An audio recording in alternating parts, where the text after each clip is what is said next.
The founder and executive director of the Global Livingstone Institute, the executive director of the Uganda Youth Forum, board management and partners of Global Livingstone Institute, our panelists for this webinar, online participants, ladies and gentlemen.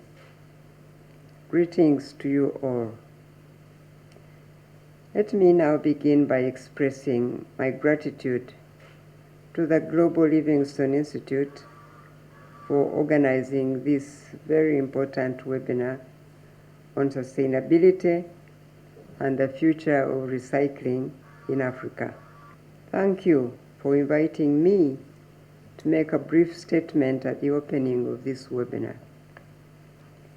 The theme for this webinar is quite relevant and timely given the dangers that our planet Earth continues to face due to increasing population, air and water pollution, and the resultant effects of climate change. We all need to be champions of environmental conservation. This is why I commend the organizers for bringing us together to discuss the future of recycling, because recycling is a smart way of keeping and preserving our home on this planet. Now, how do we build resilient infrastructure for recycling and create employment opportunities for our young people? How can we mobilize and sensitize the youth, who are the majority of our populations, to be champions of environmental conservation? I'm confident that the panel of experts will be able to provide answers to these and more questions.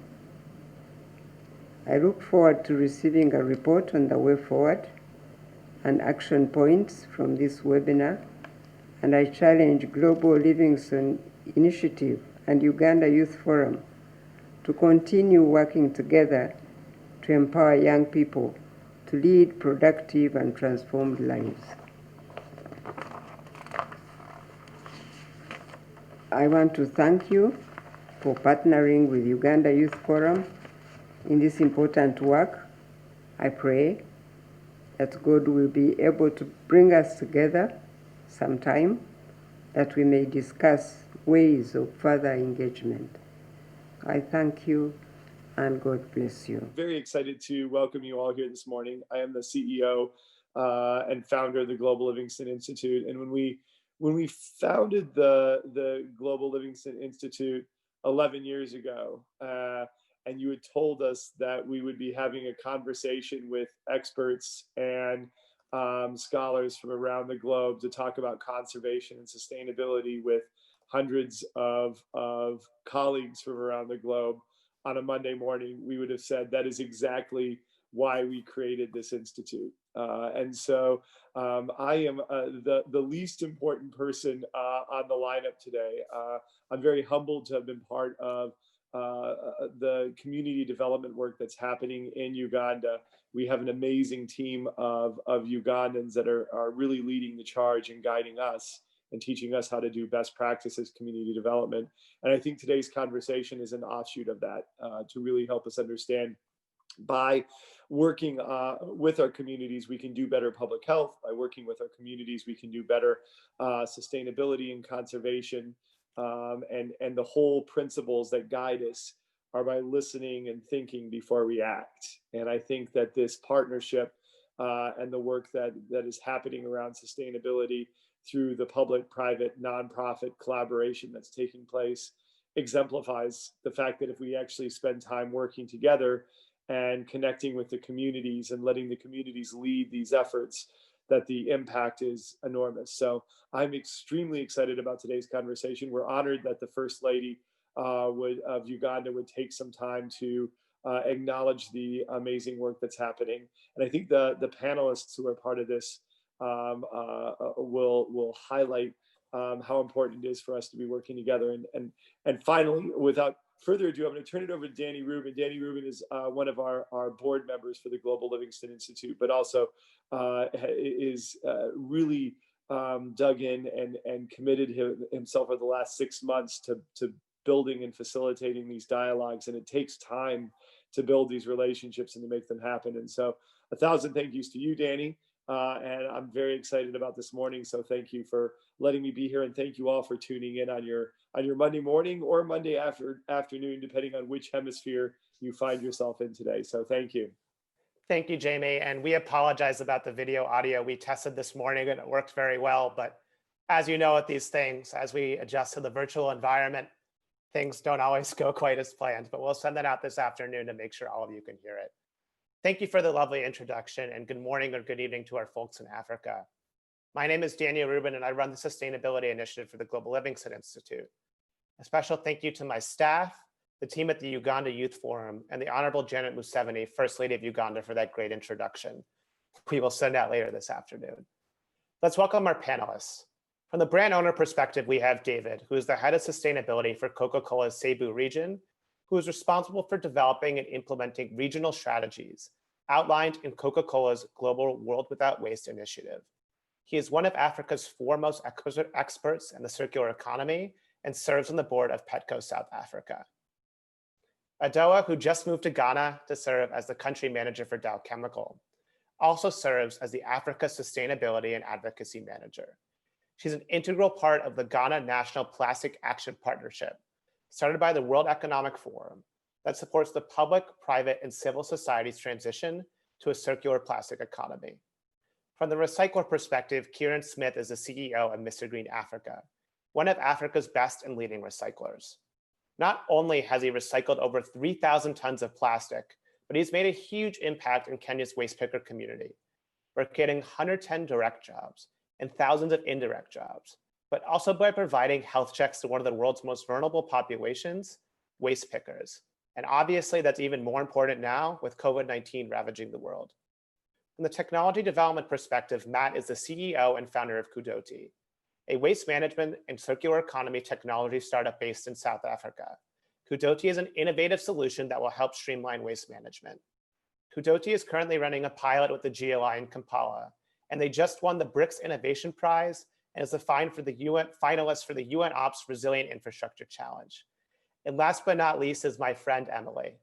Emily works for the Kampala Capital City Authority, who's implementing a citywide waste management program for Africa's rapidly growing 27th biggest city. Welcome to all of you, and thank you so much for your time. David, we're gonna start with you because I think you've been doing this the longest out of all of us here. But can you explain what the circular economy is for people that may not know, and give us some brief insight on where Africa is in terms of developing the circular economy?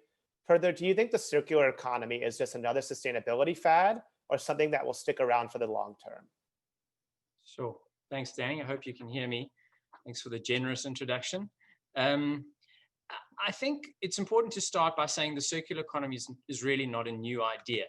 I'm sure many of us learned about things like carbon cycles and nitrogen cycles at school. And natural systems are largely circular. They have to be. And so the way I think about it is that the circular economy is really, let's say it was a concept brought to the fore by organizations like the Ellen MacArthur Foundation, but it's really just a kind of biomimicry. Essentially, it promotes the idea that to be sustainable, economies cannot continue to consume and waste raw materials, which is the so-called linear economy. In a circular economy, once used, materials can be recovered, recycled, or repurposed, eliminating the need to constantly find and consume new raw materials. From a plastic perspective, this means that instead of continually needing to make more plastic from fossil fuel or even from renewable resources, we should be able to reuse the plastics that we no longer need, instead of them accumulating in landfills or in the oceans. So for Africa, the circular economy represents both a challenge and an enormous opportunity. In some respects, Africans already demonstrate amazing ingenuity in terms of reusing and repurposing items and materials, but we've also got a long way to go. As a continent, we're still reliant on importing a lot of the raw materials and finished goods that we consume. And the circular economy, therefore, represents an enormous opportunity, because one of the key elements of a circular economy is that it's generally more local than global. And by that, I mean, true circularity should see local consumption of local waste, and therefore it creates a local economic opportunity. If we could reuse more and import less, and if we could transform those materials locally into finished goods, African economies could grow significantly. Unfortunately, I think the challenge that we face often in circular systems is that they're not the lowest cost solutions. One of the fundamental problems that the world is coming to terms with is that it will probably remain more expensive to recover and recycle plastic than to make it from fossil fuel. So this does make the idea of a circular, it doesn't make the idea of a circular economy a passing fad, but it does mean that it's not going to be as easy as I think we would like it to be. So for developing economies, this is particularly challenging because we don't really have the capacity to absorb a lot of these extra costs. So solving these challenges will take a multi-pronged plan combining innovative product design, advances in technology, effective public policy, as well as I think a dramatic change in our consumption and waste management habits. And I completely agree with that. And that's something that we've had a lot of conversations about over the past 6 months. But Adwoa, you have a very interesting role as you're a country manager for Dow Chemical, but you also are the Africa Sustainability and Policy Manager. And you're also part of Dow is also part of the Alliance to End Plastic Waste. So who within your business, partner network, or external community should play a role in defining, engaging, and implementing the circular strategies David just talked about? Thank you very much for that question, Danny. And I think that even in the way that David answered the question, it clearly shows that everyone along the value chain needs to come to the table on this, right? And so if you start right at the top of the value chain with raw material suppliers like us, Dow, we are considering different ways in which we can help to enable a circular economy, but really the things that we are doing would not be effective without the participation of the rest of the value chain. So from our standpoint, a few things that we are working on around enabling circularity are considering alternative feedstocks, which Dave had mentioned as well. From that standpoint, we're looking at how we can take plastic waste and convert it via chemical recycling back into our base materials to make new plastics. Additionally, we're looking at mechanical recycling for the plastics where it's possible to take the particular material and turn it back into resins, which can then be used either in secondary packaging or other applications. Equally important is the place of the brand owner within that value chain, right? Are they willing to accept recyclates or recycled content into their packaging? Are they willing to redesign their packaging for it to be recyclable so that at the end of that first life, it can actually be picked out of the stream and sent back into the loop to create new systems? And so from that standpoint, I think that no one single entity has the answers to all of the questions. There's no silver bullet, but if the entire value chain works together, we really can help to enable this. Thank you. Yeah, no, and that makes a lot of sense. And, you know, an integral part of the value chain as well is the recycler. So Kieran, how much value do you think can be created by implementing circular strategies? Further, as a recycler that has a purview into the entire value chain, whether it's from collecting, mechanical recycling, or actually selling the plastic, what do you think are the most important components of the circular economy, and where can investment be made to make these components work and create that circular system? Thanks, Danny, for having me, and pleasure to be with all of you here in this panel today. Well, there are many questions that you just raised, but I think in terms of value, I read a study that said basically $2 to $3 billion of plastics is locked in Africa if you were to create and form a circular plastics economy, right? I think that's quite significant. And looking at from our standpoint of view of really like where do you create the value and where is required the most before we go into sort of required investments, I think it's definitely and all of you have spoken to it is the stakeholders that are involved. And I think ultimately it's the consumer and it's the brands who create the demand for the post-consumer recyclate. Yeah, so if you really bring the recycled material back into the packaging and the consumer drives for using it and bringing it back into a cycle, into a more formal cycle. I think that's what will drive it and make it accelerate. You know, and we have customers who ask ourselves, how do I get into a PCR journey or a PCR inclusion journey? And there's a couple of elements, but I think the most critical element is understanding that if we focus our strategies, our procurement strategies, they need to be impact driven as well at the same time. So we call it an impact driven procurement strategy. Most of the time on sustainability team and procurement teams, how quickly can they talk with each other and drive that strategy down all the way to the teams who need to execute.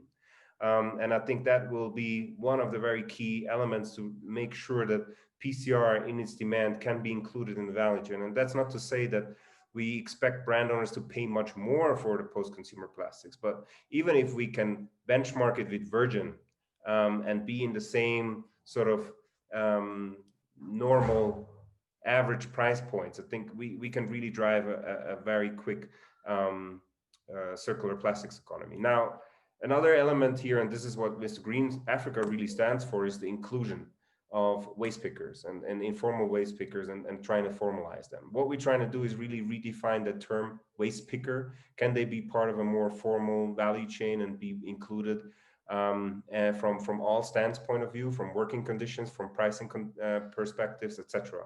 And I think that's one very key element that we always highlight, and we address it or articulate it as an opportunity. As we drive from a really linear system to a more circular system, I think we have a huge opportunity to also tackle not only environmental problems, but also social problems. And I think that's where investments, when we talk about infrastructure creating and network creating, I think that's where investments should go to.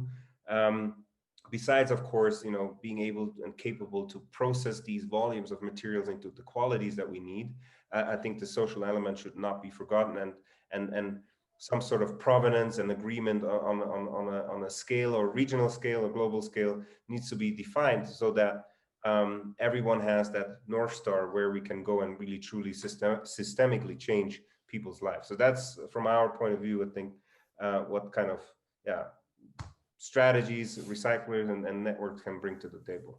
Great, thank you, Karen. And kind of on that lines, Matt, you are building a waste management startup that, you know, focuses on the collector and the places before you get to the recycling part of it, before you get to the mechanical component of it. So how can you implement pilot projects that test these circular strategies with the technology that you have built? Are there certain conditions you look for to test new technology, like Kudoti's waste management platform? Yeah, thanks, Danny, and great to be here. So I guess to start at the beginning, Kudoti is really looking into this notion of circular economy from the perspective of a more integrated value chain and supply chain. And I think this was brought up and alluded to in the previous by the previous speakers, but we really believe that having more collaboration and connection across the value chain is what's going to drive an increase in volume of recycling and potentially as well an increase in actually the value of that recycling material itself. From our perspective, we are a technology company, and we see our approach as being twofold. First, we want to drive down costs by increasing efficiency in that supply chain. We also want to increase access to market for the recyclable material, which would lead to higher prices for waste collectors and waste aggregators. And we are doing that through an integrated approach by bringing everybody together into a platform so that we can then optimize the interactions across all those stakeholders. In terms of what we actually look for, so we really are targeted and focused on Africa. And in order to address some of the initial challenges that exist when creating an ecosystem and a more integrated value chain, we do look for some groundwork that's been done before. So the way that we've operated so far is we've partnered with either local governments or local brands that have already partnerships that are existing between waste collectors, waste aggregators, even on the logistics side as well. And so the first step, we really work within those partnerships, reinforce those connections and those partnerships for that existing waste supply. And then as a second step, we then work to expand that ecosystem by bringing in more actors, more waste collectors, so that really we can progressively build out a stronger and more connected waste ecosystem that delivers value both to the collectors and to the waste processors at the end, in an end-to-end approach. That's great, Matt. And then now, Emily, I think the biggest question that I've had, at least, is how can governments and how can government organizations like the KCCA invest in the circular economy or reduce regulation to build a circular economy? So how does the circular economy influence the way governments think about waste management? Do you think the circular economy is just waste management rebranded? And why this is such an important question is Kampala is the 27th biggest city in Uganda, in Africa as a whole, but it's rapidly growing. So if we can't figure out waste management now, then how are we going to figure it out 20 years from now? So I think it's, I think this question is really important. I'd love you to try to describe the way that the KCCA is handling waste management currently and how you think the role will grow into the future. Thank you, Danny, and I'm happy to be here. First of all, before I talk about the circular economy, waste management in a country like Uganda is a burden. The government of Uganda spends billions of Ugandan shillings every year to ensure that waste is not a problem to the population.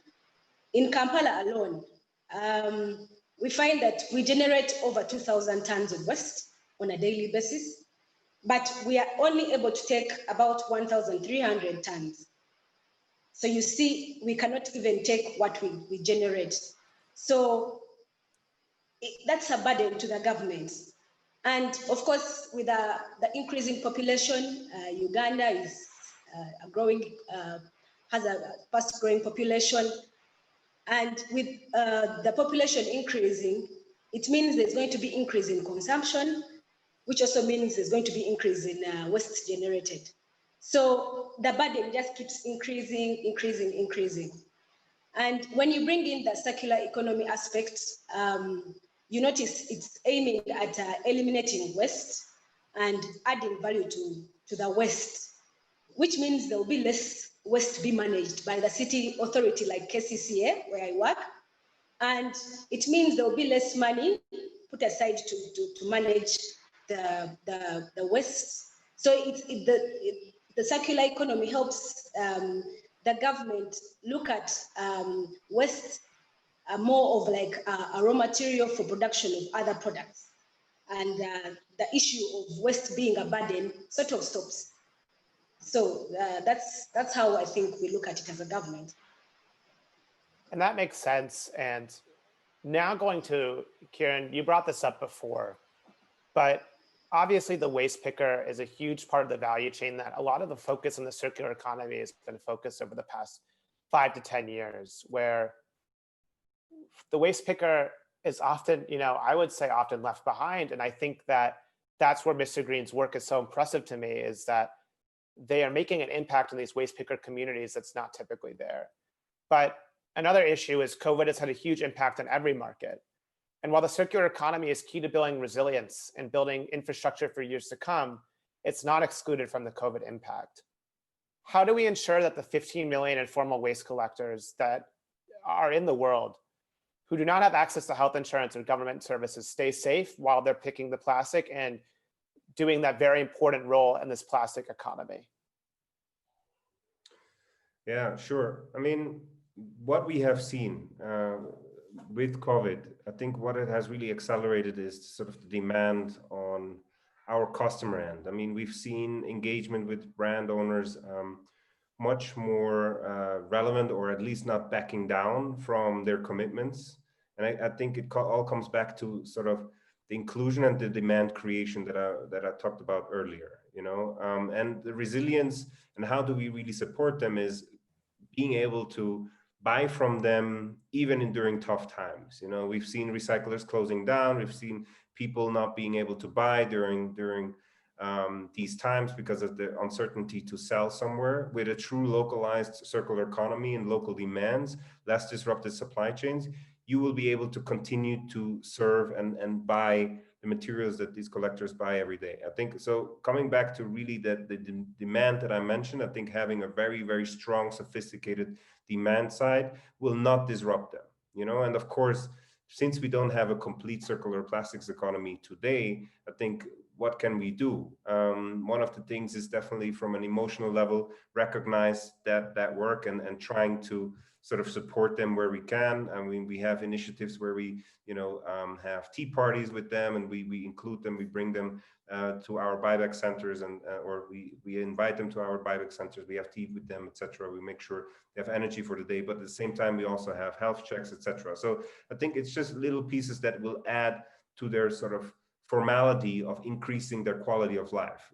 We have the reality is that they don't work in safe working conditions, and they do have exposure to volatile prices, especially if they don't trade with companies like Mr. Green Africa. And so I think the COVID, from that point of view, if there is no demand, that will trickle directly down to the pickers, and they will have to find other sources of income. And I think stability, creating stability, this is what will be the key. And even if the next disrupted virus would come down the line, and God forbid, we don't want that, but I think this is really something that can really change and create true resilience in the entire value chain, where people will continue to invest and stakeholders will continue to invest and build up a stronger supply chain and value chain. Right, and thank you for that. Yeah, I think that's really important. Emily, following up on my question to Kieran, Brazil is one of the only nations, and there's other nonprofits that do this, but Brazil's government is one of the only nations that captures and reports data on waste collectors. So how does the Kampala Capital City Authority and the government in general shine a light on these waste picking warriors? And what more can be done to ensure that these vulnerable and typically youth population have access to government services like healthcare, like banking? I mean, there's so many that you can list. So in Kampala, what is happening is that we have a number of waste pickers that are informal. So someone feels like, let me go out there and look for something that I can pick and go and sell and get an extra buck and go and sell somewhere else. So those are there. But where we've put our emphasis as a government is at our landfill. So we have waste pickers at the landfill. And what is happening is that we are managing them in a way that they can access all the funds that government could have put aside. And in light of COVID, what we've been able to do to support them is that we've ensured that anyone to access the landfill has to have is fully protected from head to toe. So they're in full protective gear. And then we control the numbers that are accessing the place. So in the past, many people would come in and they wait for the trucks. When they dump waste, they rush and collect and pick what they think they can go and sell. But what is happening is that now we are limiting the numbers that are accessing the landfill so that we can maintain social distance. But beyond that, we ensure that these waste pickers, once they're in there, they can access sanitation facilities for free. So we have toilets that they can go and use, and they don't have to pay. In Kampala, most times when you're going to access a public place, you have to pay some money. But at the landfill, it is for free. And beyond that, there's running water. So at the end of the day, when they are done and they are dirty, they go and wash up, and they look like decent Ugandans, and they go home after what they were doing. But beyond that, also, we've been able to organize these waste pickers, put them into, here we call them circles, so they are groups, serving groups. And the fact that they are organized that way, they can apply for government grants. So government has put aside some grants that people like these ones can access. So we sort of recommend them to get these grants so that they can better their lives. So yeah, that is what is happening. That's fantastic work. And being from the United States, Adela, you've had the opportunity to work and live in both the United States and in South Africa, and now in Ghana in the next few months. And as someone from the United States, it's really difficult to understand the informal collection economy. So what are the differences between the waste collection infrastructures that you see in the United States and Europe versus what you see in Africa? And what role does this informal collection economy play? I think that's a really good question, Danny. And to be honest, at the time when I lived in the US, I saw waste from a very different context, right? I'll put myself in the value chain as a consumer. And in that sense, I'll pull my trash can out to the curb on a particular day of the week. I'll come back from work and the contents would have magically vanished, right? Yep. Now at this point in my life, working directly in this space and being heavily immersed in solid waste management, I've come across data that shows that in the US, approximately 90% of the solid waste that's generated is collected versus sub-Saharan Africa, where we know that in our context, it hovers around 40%, right? And this number decreases drastically when you consider rural areas versus cities. So in order to manage solid waste properly, including the collection of it, which is what we're focusing on, municipalities would have to dedicate a significant amount of their budgets. And with all those competing priorities in very low income communities, things like clean water, power, and this is where waste pickers really come in. They bridge that gap. And I know that in South Africa, there's data that shows how much waste picking or the informal sector actually saves the municipalities in landfilling costs because of their activities. So I think here, as my previous panelists mentioned, there's really an opportunity to create a system that integrates this informal sector that has committed themselves to doing this work and acknowledging the fact that they do play a vital role in increasing our collection numbers, and then creating those systems that can help to raise that number, right? And I mean, a previous panelist mentioned kind of integrating them into groups. A lot of times I really wonder if that's the answer, but it's certainly a way to try and increase the numbers and have more control over how our collection changes versus more developed economies. Yep. And then Matt, you just spent, or you and your colleague Gift, or not you, but Gift, who is a colleague of Matt's, just spent the last weekend training waste collectors on the technology that you have built. So what trends do you foresee in waste collection over the next few years? And is this an opportunity that's ripe for disruption? Is this an opportunity that technology can be built into the system to make it more effective, more efficient, and really drive up the collection numbers where we can get closer to what the US has in terms of that waste infrastructure and that collection rate? Yeah, great question.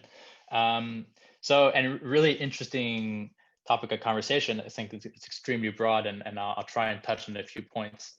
But actually, you mentioned the US, and myself being half American, I'll allow myself some criticism here. That I don't think the US is actually the model that we're looking for. I don't think the US is the paradigm of kind of success that anybody should be kind of striving towards, because the model in the US, though, yes, you have a huge amount of waste collection, the recycling rates are actually terrible on a global scale. And I think that there's a complete kind of shift of focus where you're first looking at collecting and aggregating waste, and then trying to focus on the problem of recycling and sorting afterwards. And I think that's highly problematic for a number of reasons. And this is true for Europe as well, to some extent, where you've aggregated waste so much that actually it becomes way too expensive to then go back and sort it back out into its different waste streams. And so, speaking of trends and speaking of opportunities, I see that in emerging economies, and particularly in Africa, there's an opportunity to rethink collection from the source, and that's to really start thinking about how can we incorporate recycling from the very beginning, both talking about households and industry. Rather than and also within that, kind of taking the responsibility slowly away from households themselves, or from consumers who we know make a lot of mistakes. I mean, I know for me personally, living at home, it's always extremely difficult to know how to recycle and where to put the recycling. And I think that there needs to be something that facilitates that more from an industry solution, more from an industry perspective. and starting to think, okay, how can we actually think about waste as a resource from the very beginning and kind of separate it out in a ways that we can actually make use of it without having to invest heavily in sorting and recycling infrastructure. And I think, sorry, yeah. Go ahead. Go ahead. And I just want to ask David too, because David, you're one of the driving forces behind PETCO South Africa. And what Matt just said is the United States shouldn't be seen as a gold standard. What I think should be seen as a gold standard, however, is what, at least for Africa, is what South Africa has done in the past 5 to 10 years, which is based on that PETCO system. So how do these organizations not only build the circular economy, referring to PETCO Kenya, PETCO South Africa, but also look out for the forgotten waste collector, because that's what this topic was about to begin with? Thanks, Dan. So I think the key to the PETCO model is a couple of things. And so if you think about it, it's 15 years actually. So I wasn't there right at the beginning, but it's 15 years. And what it's really done, and where these organizations do what they do, is to financially contribute to the collection and recycling of materials, so whether it's PET or anyone else. So it's really about helping the value chain along. And I think when it started in South Africa, I think it was probably, in hindsight, a little bit ahead of its time. But the good news is that there's a lot more momentum sort of towards establishing these kind of organizations. So that I think is very encouraging. So if we really dig into why or how the PETCO model succeeded, I think one of the key to the PETCO model's success has been the focus on balancing these 3 parts of the circular economy, and Kieran has sort of raised certainly one of them. And my view is that you always got to look at balancing 3 things. So collection, and obviously formal or informal. The recycling capacity is about having the actual ability to recycle material, and then end-use demand. And one of the things that the PETCO system did was meticulously try and grow those 3 things together as the system increased, which means, to Kieran's point earlier, is that you create that local circular economy. So, you talked about the US, and I think the US does have some sort of weaknesses. But I think one of the things that a lot of countries have to answer for is that when they talk about recycling, what they actually meant was collection initiatives, which meant collecting waste, sorting it into different parts, and then exporting it somewhere else, and magically hoping that it would get recycled. And I think, although it's not possible in every single country because of scale, I think it's really important to understand that initiatives that focus on this balance between collection, processing, and end use are going to be essential to the success. So now in South Africa, as many developing countries, everyone has sort of raised it, most of the waste of the recyclables collected are recovered by informal collectors. So not the waste, but the recyclables. And so in the PETCO model, although the majority of the financial contribution went to the recyclers, the key to it was that the money was designed to flow down to the collectors. And so what we were trying to do is through our intervention in the value chain is to create a sustainable market price for PET. And so what we did is PET became the cornerstone of the informal collection economy. And this isn't enough though, and I think this is very important. We know that to protect and uplift informal collectors and that enable the circular economy, we have to do more. And everyone is sort of talking about some of these things. But I still believe that one of the things that we have to really focus on is to reduce and hopefully eliminate landfill mining. And we have to do that by enabling separation at source. And I think that informal collectors can be part of the kinds of separation at source initiatives that we see in Europe. They're done formally, but if we can do those informally, we can really step change things. And that's more than just about changing, we don't want people on landfills. It's about changing lives, but it also improves the quality of the material. By improving the quality, we improve the value that it can create. By improving the quality, we can improve the number of uses that it can go into. In so doing, we can enable this informal economy. Great. And now turning to our last topic, and this is something that I'm really interested in, is how we can build a future for building resilience of recycling in Africa. And Matt, to start with you, sorry I cut you off briefly before. We have a question from Funto, who's great, by the way. She's a great recycler that's based in Nigeria, who's interested in how your technology includes waste pickers, because most waste pickers don't understand English. They only understand their local language, and a lot of them don't have access to smartphones. So how does Kudoti's technology build around that and ensure that the technology is helping the waste picker, not putting them at a disadvantage? Yeah, that's a great question. So I think it all goes to understanding kind of the networks that are created through these informal waste collection systems. And actually, we've just been running a program in Cape Town where we are working directly with waste collectors there. And when I'm referring to a system, what I want to get at is that these waste collectors are usually working on their own, but they always usually aggregate or come to certain specific drop-off points. We'll call them buyback centers, or you can call them collection points, however what you want to refer to them. But these are key elements within the informal waste system that act as aggregation and sorting centers, where you can actually start collecting data on the waste. Usually, some of them have scales, some even have baling machines, and they serve a critical purpose within that informal sector system. What we do is, to answer your question in terms of the technology, we do two things. First of all, we recognized very early on that we needed to do everything that you can do on our platform needs to be done through SMS. And so we've actually built out all the functionality to be able to be used through SMS messaging, meaning you can use it on a feature phone and on any very basic phone that you can find.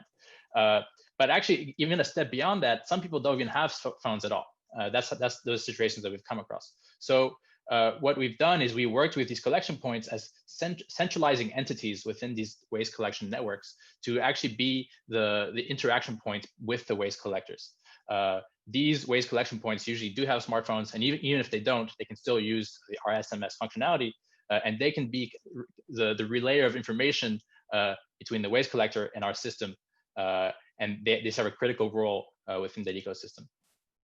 And that's a great point. And I think that kind of builds into, how we think about the future of recycling in Africa.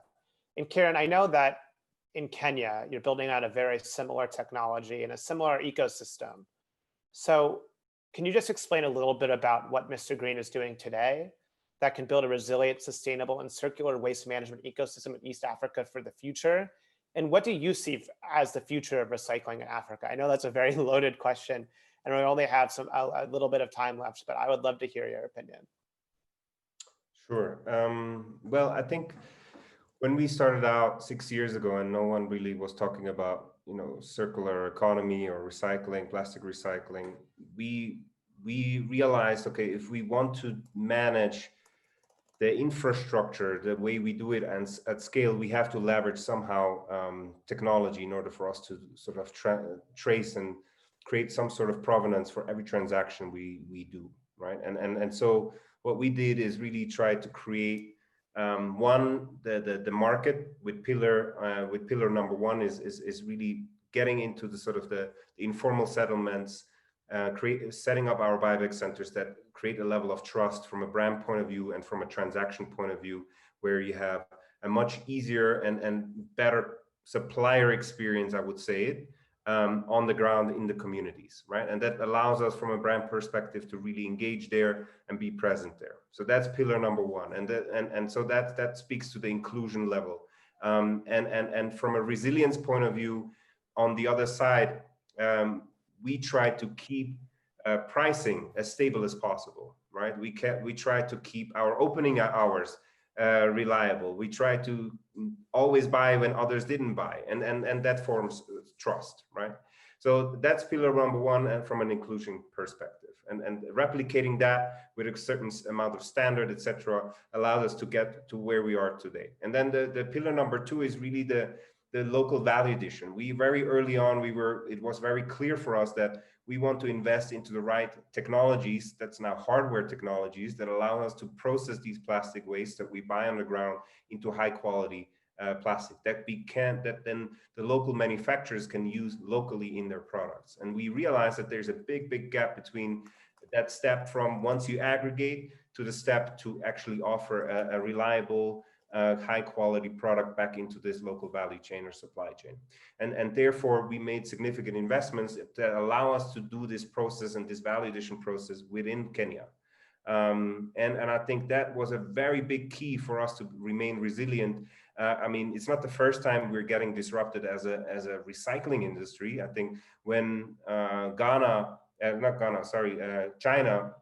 has banned plastic imports into China, where they said we don't want the rubbish of the world anymore, many recyclers got disrupted. And the reason, or the main reason why, is they always driven an approach where you do some pre-aggregation. Let's say the most value addition you would do is baling, and then those bales you would ship to China, right? And to us early on, it also created a big, I mean, it's two things: not much resilience against volatile market prices that are happening in the international trade when we talk about recycling.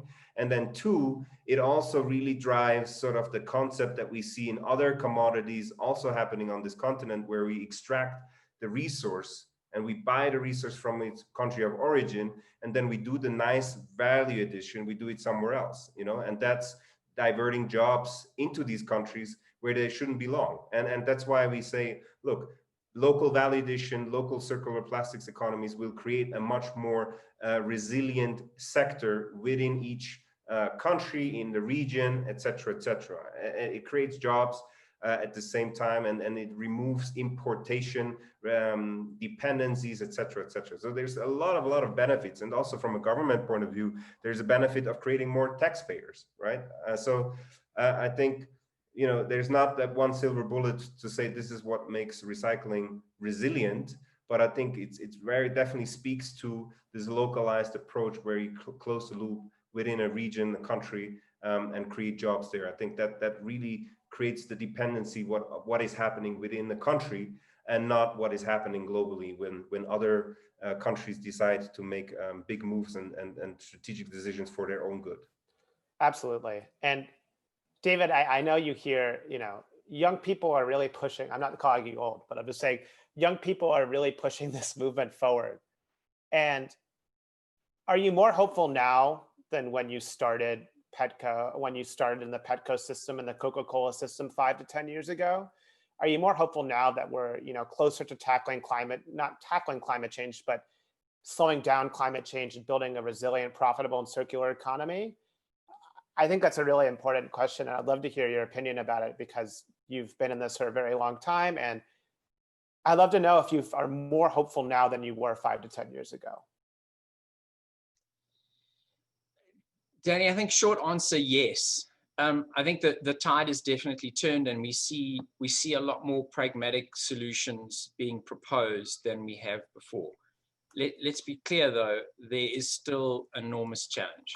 And I think the one thing that we need to say today is that the one challenge, the biggest challenge with the circular economy is what I call the economic gap.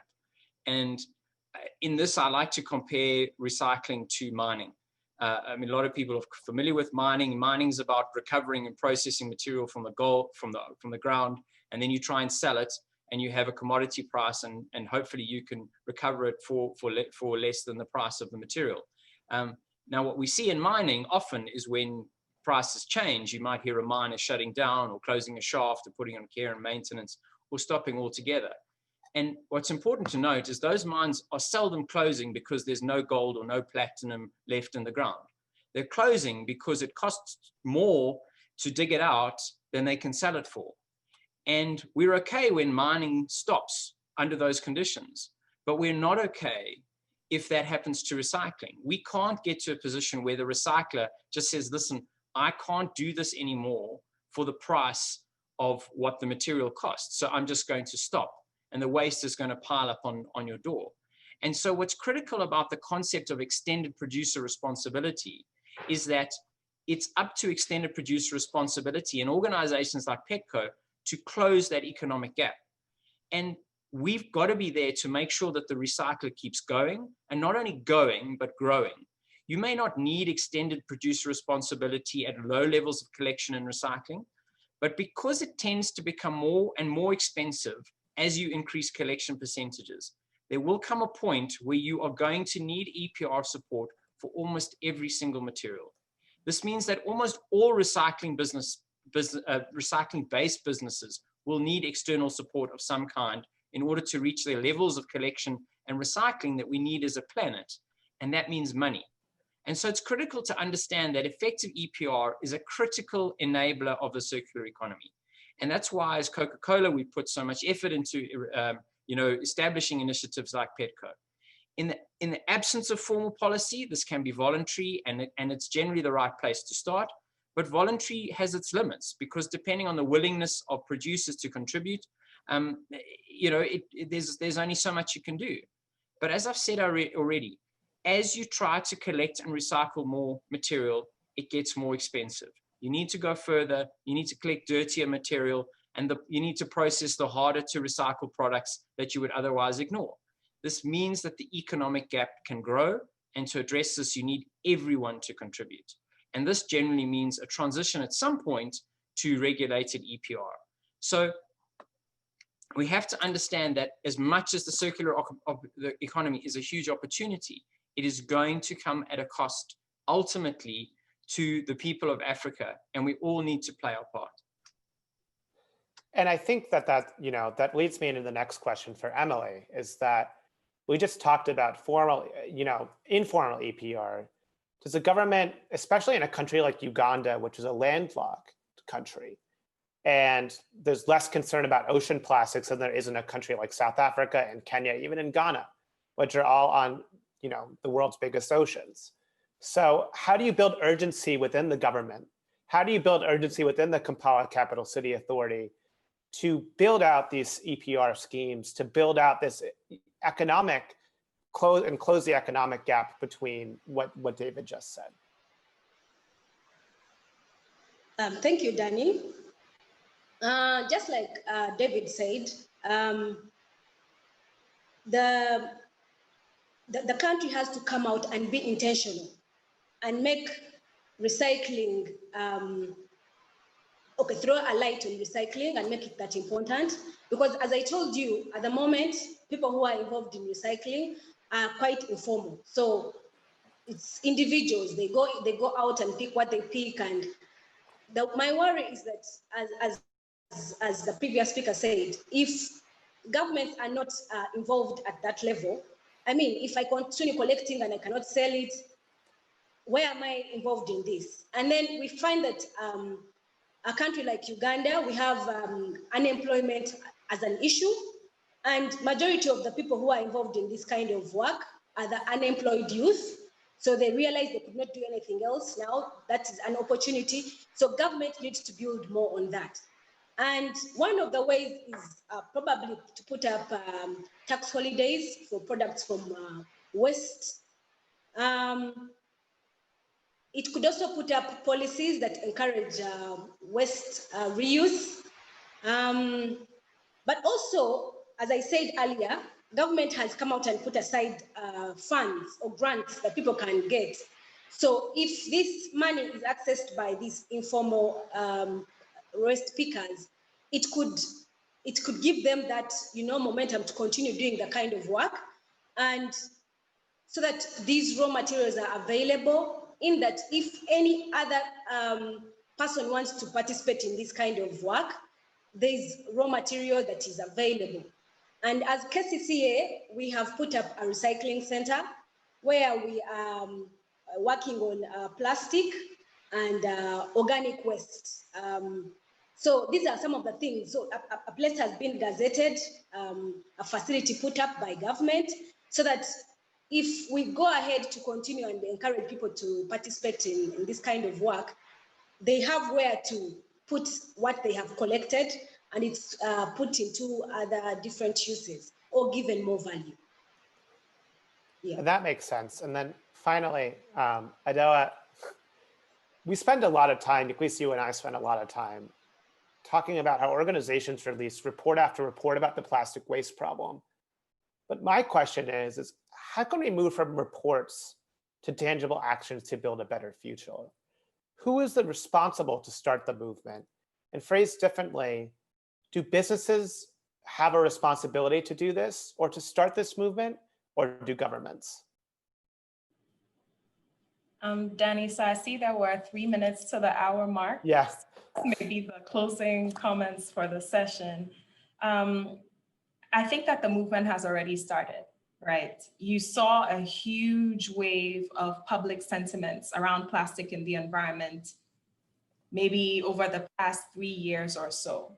And what you've seen with that happening is that it's driven a wave of brand owner and other plastic value chain commitments from the different private sector stakeholders to say, this is what we commit to doing.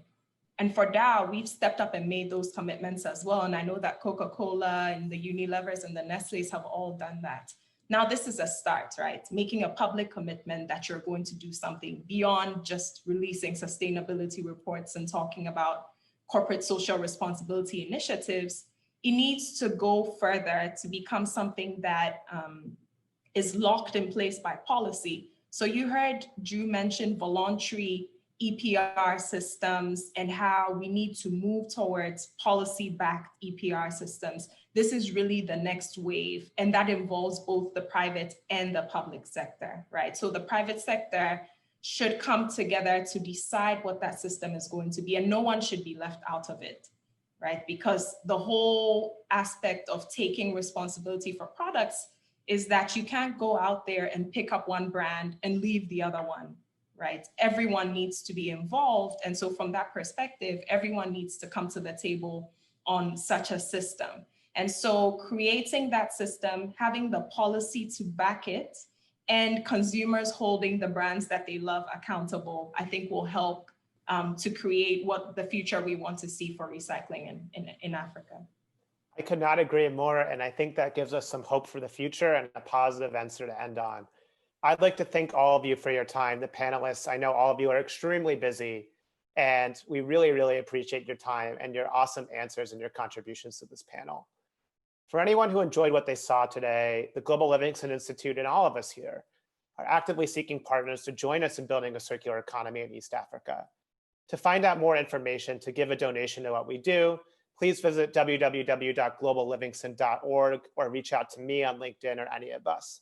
Thank you all and have a wonderful day. The recording of this will be up by this afternoon. And once again, I apologize for the technical difficulties at the beginning. Have a wonderful day and a wonderful week. Thank you, everybody. Thank you, everyone. Thanks, Danny. you. Thanks for organizing it. Absolutely. Bye.